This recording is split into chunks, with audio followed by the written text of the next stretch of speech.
பழைய வீட்டை சீர்படுத்தும் பணியில ஈடுபட்டு இருந்தப்போ திடீர்னு மர்ம பொருள் வெடித்ததுல தொழிலாளர்கள் படுகாயமடைஞ்ச சம்பவம் பெரும் பரபரப்பை ஏற்படுத்தியிருக்கு.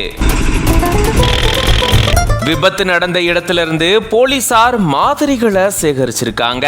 என்ன மர்ம பொருள், அது எப்படி இங்க வந்துச்சு அப்படின்ற கோணத்துல போலீசார் விசாரணையை மேற்கொண்டுட்டு வராங்க. திண்டுக்கல் மாவட்டம் பட்டிவீரன்பட்டி பக்கத்தில் இருக்கக்கூடிய ஐயம்பாளையம் பகுதியை சேர்ந்தவர் 56 வயதான முருகேசன். இவரு பரோட்டா மாஸ்டரா வேலை செஞ்சுட்டு வராரு. தன்னுடைய குடும்பத்தாரோட பூர்வீக வீட்டுல இவரு வசிச்சுட்டு வராரு. இந்த வீடு பக்கத்திலேயே சிமெண்ட் ஷீட் போட்ட ஒரு பழைய வீடு இருந்திருக்கு. இந்த வீடு சேதமடைஞ்ச நிலையில அதை சீர்படுத்தும் பணியில இவர் இறங்கி இருந்திருக்காரு. அதுக்காக வேலையாட்களை நியமிச்சு இங்க சீர்படுத்தும் பணியானது நடந்துட்டு வருது. இந்த பழைய வீட்டை மராமத்து வேலையில ஈடுபட்டு இருந்திருக்காரு எம் வாடிப்பட்டி பகுதியை சேர்ந்த 45 வயதான பழனிசாமி அப்படின்றவரு. இவரு கூட உதவியாளர்களா சூர்யா மற்றும் ரேவதி அப்படின்றவங்களும் அங்க வேலை செஞ்சிருக்காங்க. அப்போ இந்த பழைய வீட்டை சீர் செஞ்சுட்டு இருக்கும் போது தரை பகுதியை புதுசா அமைக்கிறதுக்காக மண்வெட்டியை கொண்டு ஒரு தொழிலாளர் அங்க குழி வெட்டினதாகவும் அப்போ அங்க இருந்த மர்ம பொருள் திடீர்னு வெடிச்சதாகவும் கூறப்படுது. இதுல அங்க வேலை செஞ்சுட்டு வந்த பழனிசாமி, சூர்யா, ரேவதி உட்பட 3 பேரும் படுகாயம் அடைஞ்சு